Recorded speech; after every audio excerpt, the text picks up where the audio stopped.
Praise the lord. ప్రభువైన యేసుక్రీస్తు నామములో ఈ ఉదయకాలమందు మీ అందరికీ కూడా శుభములు తెలియజేస్తూ ఉన్నాను. ఈ దినము సంవత్సరపు లాస్ట్ దినము. ఇన్ని రోజులు, ఇన్ని నెలలు దేవుడు నిజంగా క్షణము అనుక్షణము మనల్ని భద్రపరిచినందుకు ఈరోజు ఎంతైనా దేవుని స్తుతించవలసిన వారమై ఉన్నాం. ఈ సంవత్సరంలో నిజంగా ఎన్ని మరణాలు చూసాం మన కళ్ళ ఎదుట, ఎన్ని యాక్సిడెంట్లు. నిజంగా లాస్ట్ ఇయర్ ఉన్నవాళ్ళు ఈరోజు లేని వాళ్ళు, ఈ సంవత్సరంలో ప్రారంభంలో ఉన్నవాళ్ళు, మధ్యలో ఉన్నవాళ్ళు కూడా ఈరోజు లేని వాళ్ళు చాలామంది ఉన్నారు. నిజంగా ఈ విధంగా మనము సజీవ సంఖ్యలో ఉన్నాము అంటే ఈ దినము మనం ఎంతైనా దేవుణ్ణి ఆరాధించవలసిన వారము, స్తుతించవలసిన వారమై ఉన్నాం. కృతజ్ఞత కలిగిన జీవితాలు కావాలి. కృతజ్ఞత లేకపోవటమే పాపము అని ఉంది. కీర్తనకారుడు అంటాడు, మీరు నాకు చేసిన మేలులన్నీ నేను వివరించుదునా, అవి లెక్కకు మించి ఉన్నవి అన్నాడు. అండ్ ఈ రోజున మనము సజీవ సంఖ్యలో ఉన్నాము అంటే కేవలము ఇది మన గొప్పతనము, మన బలము, మన జ్ఞానము కాదు. కేవలం దేవుని కృప వల్లే మనం భూమి మీద సజీవులుగా ఉన్నాం. మన కుటుంబాలలో క్షేమముగా ఉండగలిగాము. అందుకే విలాప వాక్యాలలో 3వ అధ్యాయము 22, 23 వచనాలలో యెహోవా కృపగలవాడు, ఆయన వాత్సల్యత ఎడతెగక నిలుచున్నది గనుక మనము నిర్మూలము కాకున్న వారము, అనుదినము నూతనముగా ఆయనకు వాత్సల్యత పుట్టుచున్నది. యెహోవా కృపగలవాడు. నిజమే, దేవుడు కృపగలవాడు గనకే మనము నిర్మూలము కాకున్న వారము, అనగా మనము నిర్మూలము కాకుండుటకు ఆయన కృపయే కారణము గాని మన యోగ్యతలు ఎంత మాత్రము కాదని అర్థము.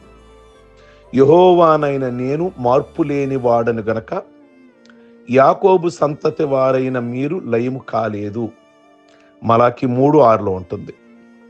దేవుడు మాట్లాడుతూ ఉన్నాడు ఈ ఉదయకాలమందు. యాకోబు సంతానము లయమగుటకు కారణములు లేకపోలేదు.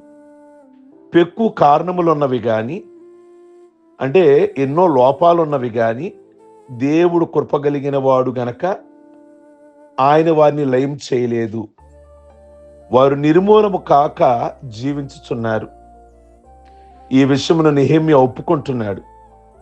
వారు విధేయులగుటకు మనసు లేని వారై తమ మధ్య నీవు చేసిన అద్భుత కార్యములను జ్ఞాపకం చేసుకొనక తమ మనస్సును కఠినపరుచుకొని తాముండి వచ్చిన దేశమునకు మరలా తిరిగి ఎక్కడి నుండి వచ్చారో అక్కడికే వెళ్ళడానికి వారొక అధికారిని కోరుకొని నీ మీద తిరుగుబాటు చేశారు అని నెహెమ్యా 9వ అధ్యాయము 17వ వచనములో.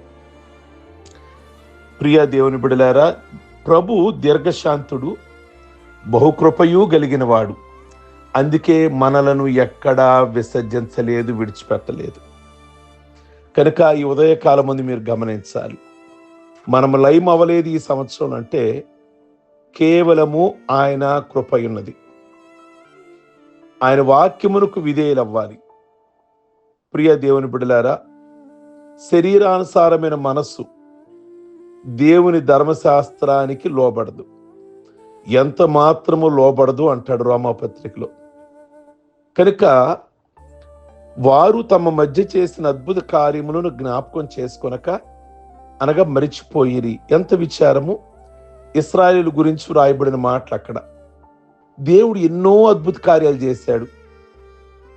వాళ్ళ మధ్యలో ఒక్కడ కూడా జ్ఞాపకం లేదు. వాళ్ళకి ఒక్కడి కూడా జ్ఞాపకం చేసుకుని దేవుని స్తుతించలేకపోయారు. కనుక గత సంవత్సరములో దేవుడు చేసిన మేలులు, ఉపకారాలు, అద్భుతాలు, తీర్మానాలు మరిచిపోయి మరలా పాప బ్రతుకులో తమ జీవితాలను కొనసాగించుకుందాం అని వెనక్కి వెళ్ళిపోవడానికి ఇష్టపడ్డారట ఇశ్రాయేలీయులు. అలాగే మరిచిపోయిరి. వారు ఆయన కార్యములను వెంటనే మరిచిపోయిరి అనే మాట 106వ కీర్తన 13వ వచనము, 22 వచనాలలో కనబడుతుంది.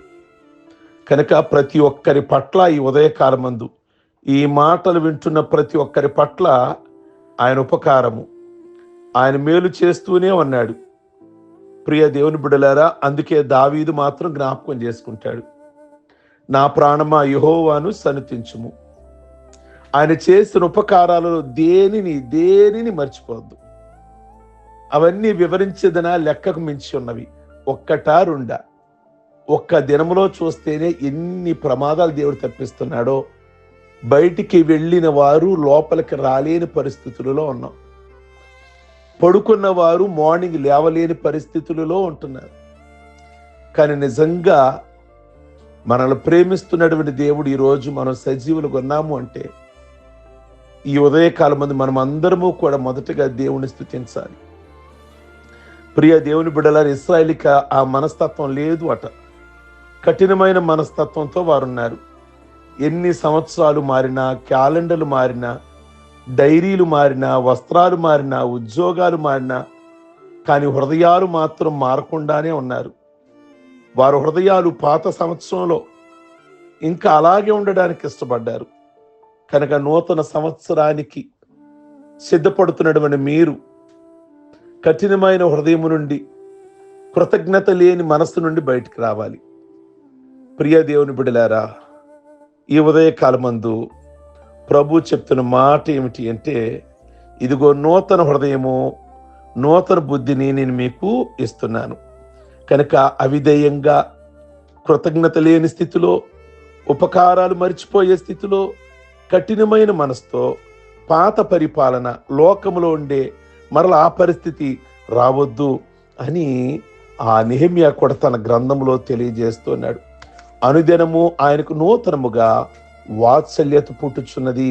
విలాప వాక్యాలు 3:23లో ప్రభు చెప్తున్నారు. కనుక ఎవడైనను క్రీస్తుని యందున్న యెడల వాడు నూతన సృష్టి, పాతవి గతించెను అని. కనుక ఈ రోజుతో పాత విషయాలన్నీ కూడా ప్రక్కన పెట్టి ప్రభు నేను నూతనమైనటువంటి ఆశీర్వాదం ఇవ్వడానికి, నూతనమైన దీవెనివ్వడానికి ప్రభు మరి నీ విషయంలో ఆశిస్తున్నారు. ఈ రాత్రి ప్రత్యేకంగా మరి ఆ వాచ్ నైట్ సర్వీస్ జరుగుద్ది. రాత్రి 9 గంటల నుంచి 12:30 వరకు మీరందరూ కూడా పాల్గొనమని, ప్రభు ఇచ్చి దీవెన ఆశీర్వాదాలు పొందుకోమని, ప్రార్థనాపూర్వకంగా కృతజ్ఞత కలిగిన మనసుతో అందరూ కూడా విధేయులుగా సిద్ధపడమని ప్రభు పేరట మీ అందరికీ కూడా జ్ఞాపకం చేస్తున్నా. ప్రార్థించుకుందాం. సర్వశక్తి కలిగిన తండ్రి, మీకు వందనాలు. ఈ ఉదయకాలమందు ఇది 2025 31st లాస్ట్ రోజు. ఈ రోజు వరకు మేము సజీవులుగా ఉన్నాము అంటే మీకే ఘనత, మీకే మహిమ, మీకే ప్రభావాలు ఆరోపిస్తున్నాం. ఈ ఉదయకాలమందు ఈ ప్రార్థనలు ఏకీభిస్తున్న ప్రతి బిడ్డను మంచి ఆయుష్, ఆరోగ్యాలతో నింపండి. ఈ సంవత్సరం అంతా బిడ్డను పోషించిన విధానంకై వందనాలు ప్రభువా. ఎన్నోసార్లు అనారోగ్యాలలో ఆరోగ్యాన్ని ఇచ్చారు, ప్రమాదాలు తప్పించారు, మీ దూతల్ని మాకు పరిచర్య చేయడానికి ఉంచారు. అలాగే ఆర్థికంగా సహాయం చేశారు, కుటుంబాలలో నెమ్మదిచ్చారు, సమాధానం ఇచ్చారు. నిజంగా మీరే లేకపోతే మేమందరం రోడ్డుని పడేవాళ్ళం ప్రభువా. అయ్యా మీ కొందనాలు, మీరు మమ్మల్ని అట్టి విధంగా జ్ఞాపకం చేసుకొని ప్రతి ఒక్క విషయంలో మీ యొక్క ఆశీర్వాదమును, మీ దీవెనను మీరు కనబరిచిన విధానముకై వందనాలు, స్తోత్రాలు చెల్లిస్తున్నాం. కనుక నేను మేమందరం నూతన సంవత్సరం ప్రవేశించాలి. ఈ రాత్రి ప్రార్థనా పూర్వకంగా మీ నూతన సంవత్సరం ప్రవేశించాలి. మీ ద్వారా వాగ్దానాలు పొందుకోవాలి ప్రభువా. మీరు చక్కటి వాగ్దాన సందేశం, చక్కటి వాగ్దానాలు మీరు దయచేయండి. మేము ప్రార్థనా పూర్వకంగా ఆ 2026లో మా కుటుంబ సమేతంగా ప్రభువా మీ కొందనాలు మేమందరము కూడా సిద్ధపడడానికి కృప దయచేయమని ప్రార్థిస్తున్నాం. మీ నామమునకే మహిమ తెచ్చుకోమని, ముఖ్యంగా మా ప్రాంత ప్రజల కొరకు, మా తెలుగు రాష్ట్రాల కొరకు, ప్రభు అధిపతుల కొరకు, నాయకుల కొరకు, అన్ని డిపార్ట్మెంట్ల కొరకు ప్రభువా మీ కొందనాలు జ్ఞాపకం చేసుకున్న వాళ్ళందరినీ దీవించారు. ఈ సంవత్సరం ముందున్న కాలంలో కూడా వారికి మంచి జ్ఞానం ఇచ్చి, తెలివిచ్చి ప్రభువా మీ కొందరు చక్కటి పరిపాలనతో ముందుకు నడిపించమని, అన్ని విషయాల్లో మేలు చేయమని ఈరోజు పెళ్లి రోజులు, పుట్టినరోజులు, రక్షణ పొందిన రోజులు చేసుకుంటున్న బిడ్డలందరినీ ఆస్వాదించమని, ఘనత, మహిమ, ప్రభావములు పొందమని యేసయ్య నామములో అడుగుచున్నాం తండ్రి. ఆమేన్. మీ అందరికీ వందనాలు. ఈ రాత్రి కాలమందు అందరూ కూడా 9 గంటలకి ఆ కుటుంబ సమేతంగా పాల్గొనమని ప్రభు పేరట మీ అందరికీ మనవి చేస్తున్నాం. అందరూ ఫార్వర్డ్ చేయండి అందరికీ. అలాగే లైక్ బటన్ నొక్కండి. అలాగే కామెంట్ బాక్స్లో ప్రభునామానికి మహిమ వచ్చులాగున మీ అందరూ కూడా మీ అభిప్రాయాన్ని వ్యక్తం చేయండి. God bless you.